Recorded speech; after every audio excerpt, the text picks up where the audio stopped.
night sky pulsed orange over Alderbrook Avenue, a blaze so fierce it painted the rows of minivans and mailboxes in a flickering glow. Sirens screamed, scattering echoes through the quiet suburb, until Engine 19 screeched to a halt. Red lights spilled across frightened faces, neighbors whispering about trapped children, about the rookie they'd seen around the station.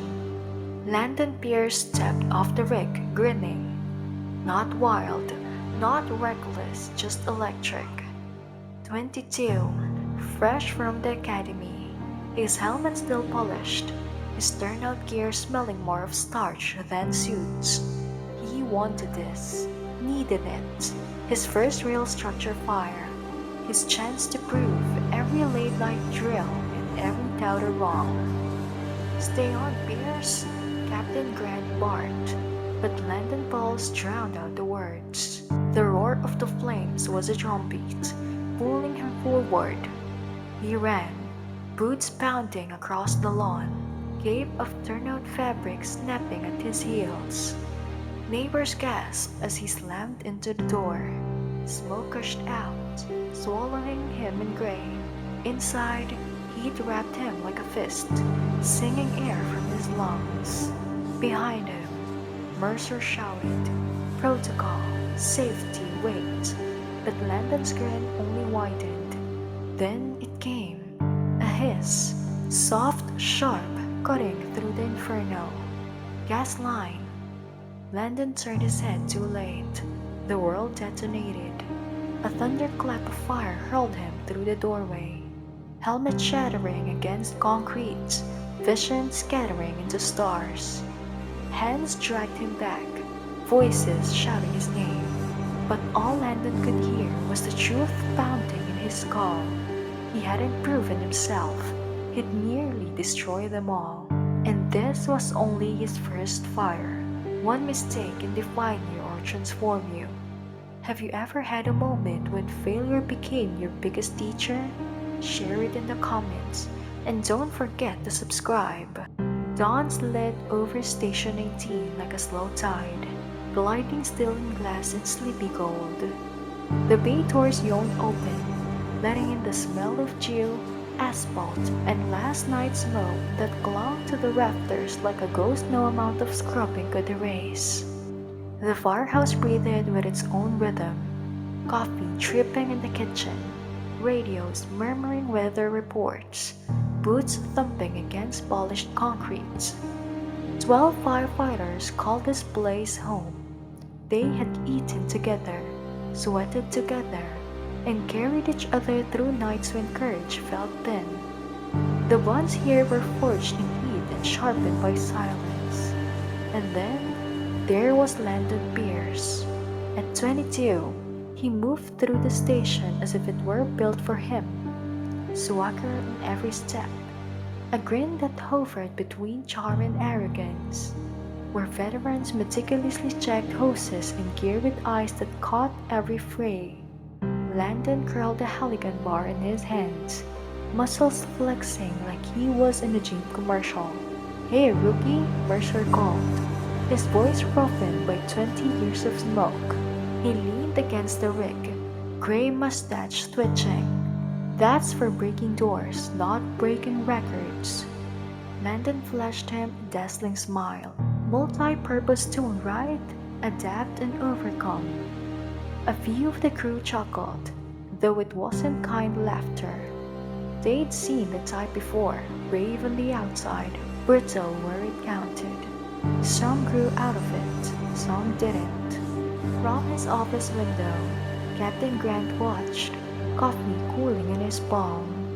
At 55, his eyes had grown heavy from too many funerals, too many names etched into brass plaques. He recognized Landon's energy, raw, bright, reckless. Once, he had worn the same grin. Once, he had thought fire was something you could outmuscle. The bay settled into its usual rhythm, until the alarm bell shadowed it. A harsh clang, slicing through chatter and steam. freezing the rookies mid-motion. Static cracked across the intercom. Structure fire 771 Alderbrook Avenue. Multiple units responding. The veterans moved with practiced precision, gear snapping into place.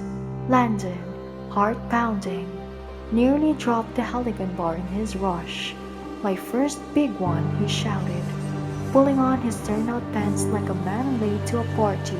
Time to show you how it's done. He was first on the truck, grinning like a child on Christmas morning. As Engine 19 roared to life, Grant caught his reflection in the mirror.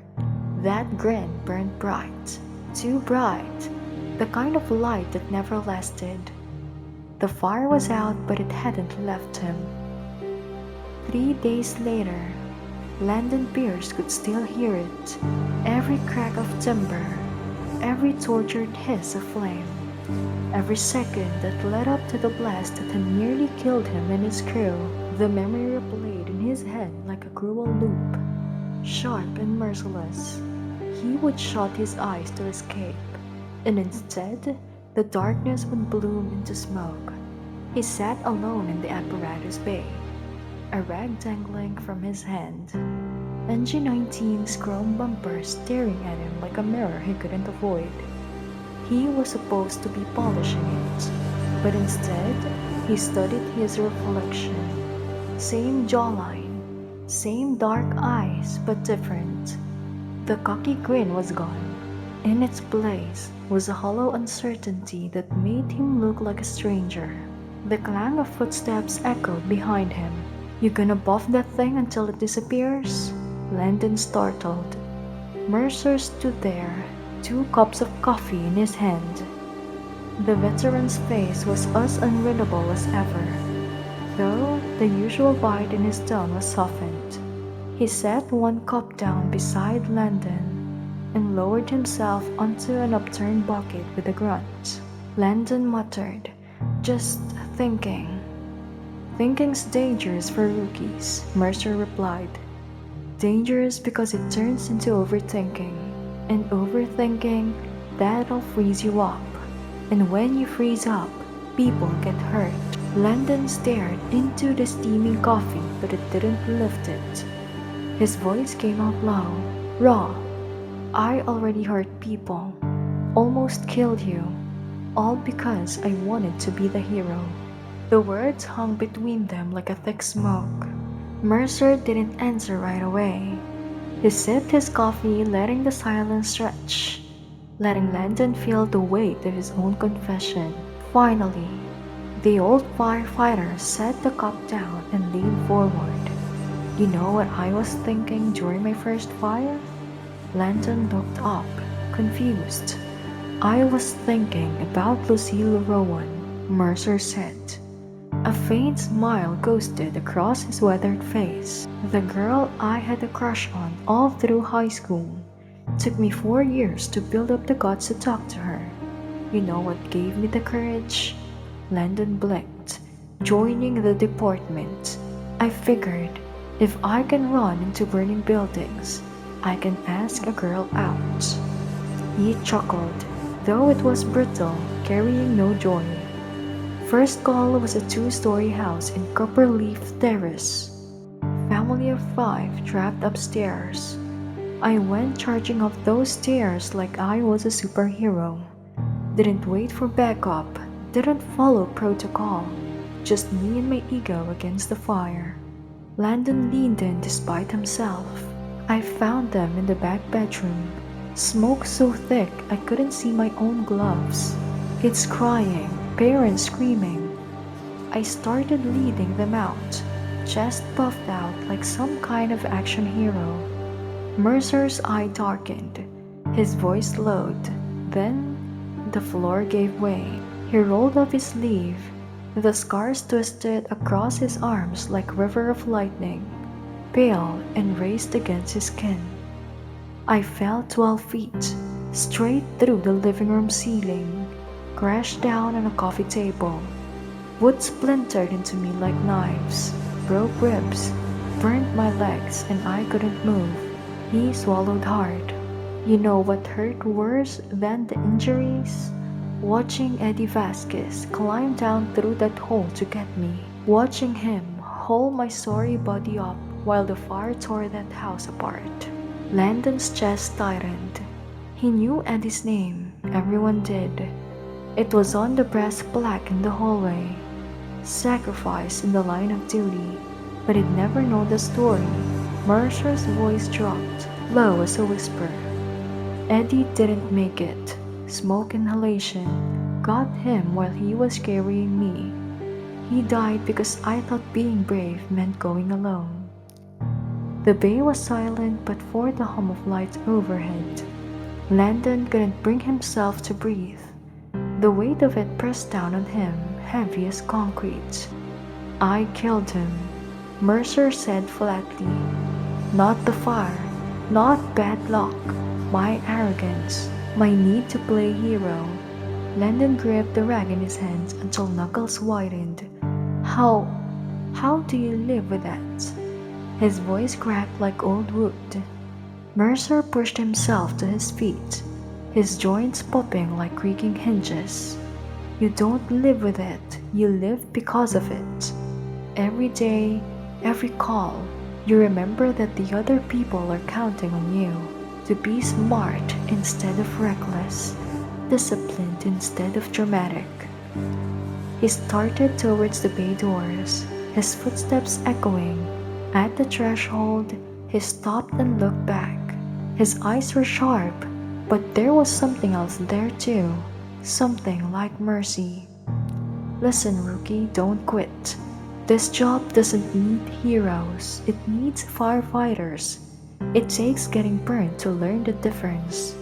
The words hit Landon like another blast, not the kind that knocked you down, the kind that shook you awake. When Mercer was gone, Landon found himself staring into the chrome bumper again. But now, the face that looked back wasn't just hollow, it was fractured, like glass cracked but not yet shattered. He could see the old Landon there, the grinning kid who thought fire was a game. And he could see someone else too, someone who might rise from broken pieces if he chose to. The silence stretched. The alarm bell shattered it, shrill and merciless. The call came at 2:47 a.m. Landon's eyes flew open, heart hammering before the dispatcher's voice even finished crackling over the loudspeaker. Structure fire, 9th and Madison, apartment complex, multiple residents trapped. He swung his legs out of the bunk. The chill of the station floor bit through his socks, but inside, the deeper cold was gone. A knot of dread that clenched his stomach tighter than any turnout strap ever could. No grin this time. No rookie rush of adrenaline like before. Just fear. As he yanked on his gear, Landon felt the weight of his crew glances, unspoken but sharp. They hadn't forgotten. None of them had. The rookie who'd nearly gotten them killed. The bay doors roared open, red lights washing across rain-slick pavement as Captain Grant appeared at Landon's side. His face was carved in shadows, unreadable as they climbed onto engine 19. You good, Pierce? Landon's throat tightened. The easy lie, "Yeah, Cap, I'm solid," was right there, but it caught in his chest. Finally, he forced the truth out. "I'm scared. What if I freeze? What if I mess up again?" The engine siren filled the silence, a long wail stretching across the dark city streets. Then, Grant rested a heavy hand on his shoulder. "Good. Fear keeps you alive. It's when you stop being scared that you get careless." His eyes caught Landon's, steady as steel. "Trust the training, not your ego, not your fear. The training." Landon nodded, not trusting himself to speak. 9th and Madison came into view like a nightmare you couldn't wake from. The 3-story complex glowed like a furnace, flames leaping from shattered windows, smoke pouring upward in black sheets. Pajama-clad residents huddled on the sidewalk, shouting names, some pointing towards the upper floors. The scene was chaos, but Grant's voice cut through it with surgical clarity. Mercer, second floor. East.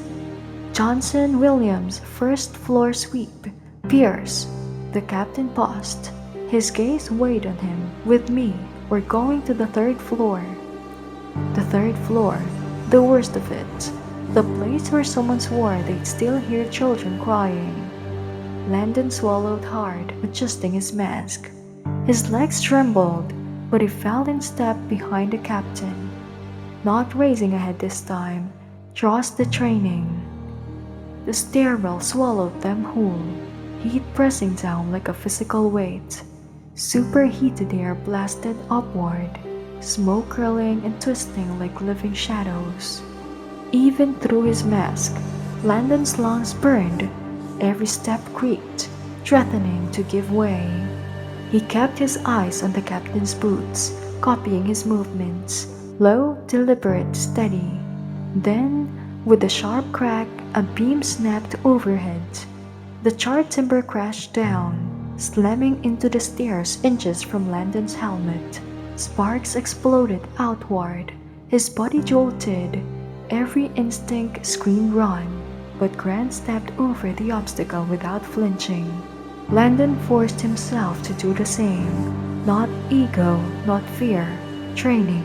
On the third floor they found them, a family of four, crammed into a bathroom, the only refuge the flames hadn't yet consumed. The mother's face was streaked with soot. The father's cough rattled with each breath. The children clung to their parents, eyes wide with terror.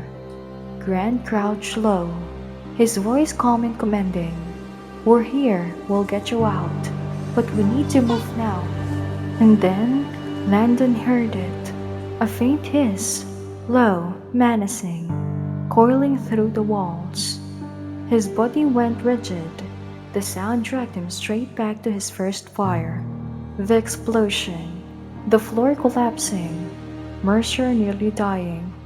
His mistake, his arrogance. But this time, Landon didn't ignore it. He grabbed the captain's arms. "Gas line," he said. His voice shook, but the words were clear. "We don't have much time." Grant's eyes flickered with the recognition. He nodded once. "Fast and smart, you take the boy." Landon bent down, scooping the child into his arms. The boy was limp, unconscious from smoke inhalation, but a shallow breath misted against Landon's mask. He clutched him tighter. This wasn't about glory, not about proving himself. It was about this life, right here, fragile and small against his chest. The stairwell groaned beneath them as they descended, timbers popping, heat pressing down like a collapsing ceiling. Landon's vision blurred with sweat inside the mask. The boy shifted weakly, and Landon whispered through his regulator, "Hang on, buddy, almost there." Then, the world behind them erupted. A blast from the third floor hurled flames down the stairwell, the concussion rattling the walls. Landon stumbled, nearly losing his grip, but Grant seized his arm and yanked him upright. "Move, Pierce, move!" They burst into the night, staggering onto the sidewalk just as the roof collapsed behind them, sending sparks into the sky like a firework finale. Landon dropped to his knees, cradling the boy as paramedics swarmed in. Cool air seared his lungs after the suffocating heat, but all he saw was the boy's chest rising, falling, rising. Alive. He glanced back at the inferno, windows glowing like furious eyes. For the first time, Landon didn't feel the urge to charge back in for glory. He felt the weight of responsibility, sharp and grounding. Grant crouched beside him, voice low but steady. "You listened this time, that's the difference." Landon met his gaze, exhausted but certain. "Yeah, I did." Grant studied him with the look of a man who'd seen this moment before in countless rookies. That's because you finally get it. Heroism isn't about glory. It's about choosing someone else's life over your own, even when nobody's watching. Landon turned back towards the inferno. The building was gone, a blackened skeleton collapsing in on itself. But four people were alive who wouldn't have been. That mattered. That was everything. Mercer came over as they coiled hoses, his mustache singed and eyes bloodshot from smoke. He studied Landon for a long moment, then gave a slow nod. Not bad for a rookie. Coming from Mercer, it felt like a medal. The ride back to Station 19 was quiet. No swagger, no jokes. Just the hum of the engine and the weight of survival pressing down on them all. Landon stared out the window, replaying every second. The stumble on the stairs, the deafening explosion, the boy's fragile cough. He realized that the bravado he'd worn when he first walked into the station had been nothing but armor for ignorance. Now, there was something else in its place, something quieter but stronger. Back at the station, Landon cleaned his gear in the bay. His reflection stared back from Engine 19's chrome bumper. The face was the same, young, suit streaked, raw, but the eyes looked different, not fearless but steady. That afternoon, the crew gathered in the kitchen for a late meal. Conversation was subdued, but Captain Grant eventually stood, tapping his spoon against the coffee mug. "Gentlemen," he said, "I want to speak about our rookie." Landon froze. His stomach tightened. He had no idea if this was about to be praise or public correction. 2 weeks ago, Grant continued. Landon Pierce nearly got a skill because he thought this job was about being a hero. Today, he helped save 4 lives because he learned what it's really about, being part of a team. Grant raised his mug. "Welcome to the family, Pierce. You've earned your place." One by one, the crew lifted their cups. Mercer gave Landon a rare grin. The sound of mugs clinking filled the room, and for the first time since walking through Station 19's doors, Landon felt like he truly belonged, not because he'd proven himself fearless, but because he'd faced the fear and kept moving anyway. That, he realized, was what it meant to be a firefighter. 6 months later, Landon Pierce stood alone in the apparatus bay of Station 19. The quiet hum of the fluorescent lights above made the place feel almost sacred. He moved slowly along Engine 19's side, checking every compartment with the care of someone who understood what was at stake. Each nozzle gleamed, each coupling aligned. His turnout gear hung in his locker with military precision. Helmet perched perfectly atop it. The swagger that once defined him was gone. What remained was something harder won: competence, discipline, and respect. He didn't do it out of nerves anymore.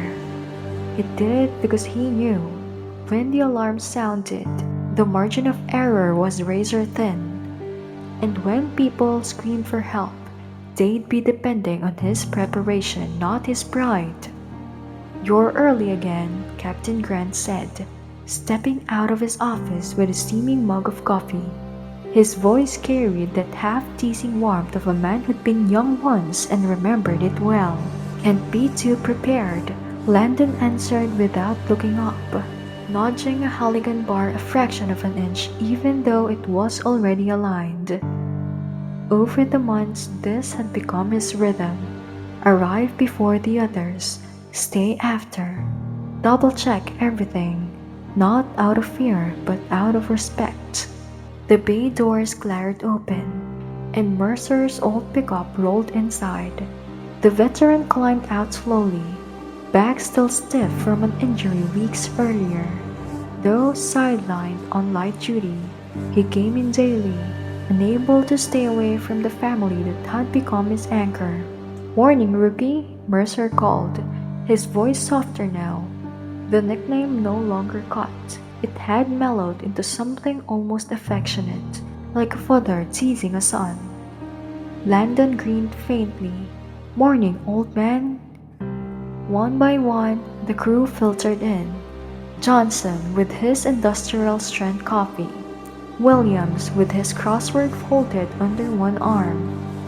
The others slipped into their routines, each movement carrying the weight of repetition and trust. They had all been through fire together, in the most literal sense, and that bond made the air in the station feel different, charged, unspoken, unbreakable. At 8 a.m. sharp, the station alarm pierced the morning calm.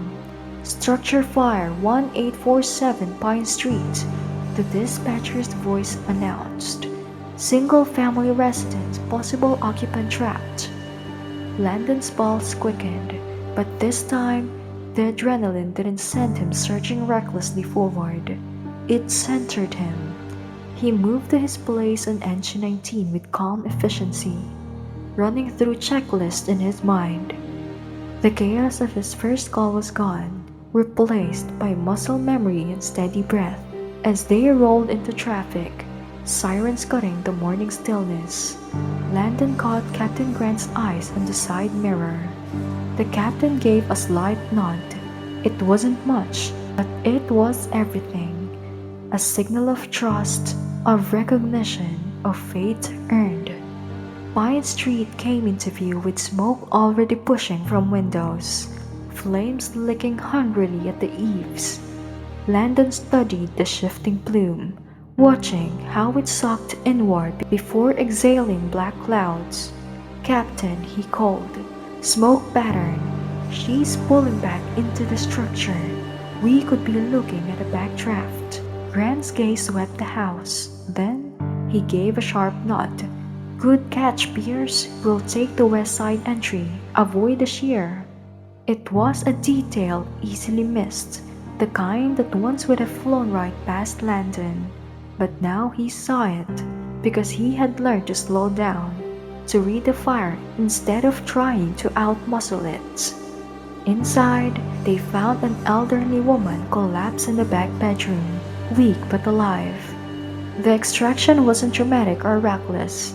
It was methodical, precise, every move calculated, every risk measured. No glory, no spotlight, just a crew doing their job to bring someone home. When they handed her to paramedics, Landon noticed something in her frail hands, a soot-stained photograph she had clutched the entire time, a younger version of her, holding a little boy by the hand, both smiling under a summer sun. She'd nearly died to protect it. Landon froze for a beat, struck by the image. It reminded him of the child he had carried months earlier, the boy who'd survived because Landon had finally listened, finally slowed down. That memory hit him like a second breath of air, a visual reminder of what this job was really about. Back at the station, the crew gathered around the kitchen table, meals spread out, conversation flowing easily. Mercer slid into the seat across from Landon, setting down a tray with more effort than he'd admit. "You know," he said, voice gruff but his eyes soft, "I wasn't sure you'd make it. Not after that first fire. Thought you'd either wash out or get yourself killed." He leaned closer. "But today, you saw things I didn't. You caught that backdraft before I did. You've become one hell of a firefighter." For a moment, Landon couldn't speak. The respect in Mercer's tone landed harder than any metal. Landon sat back, the sound washing over him. He thought about the boy he carried out, the woman clutching her photograph, the long road from arrogance to humility. Heroism, he realized, wasn't about being fearless or charging ahead. It was about the quiet choices, the unseen work, and the willingness to show up again and again when the alarm sounded. And as the sun dipped low against Station 19's glass windows, Landon knew he had found his place, not in the swagger, not in the spotlight, but in the steady heartbeat of a family that ran towards fire together. The alarm would sound again soon, it always did, and when it did, Landon Pierce would be ready. Everyday heroes are all around us.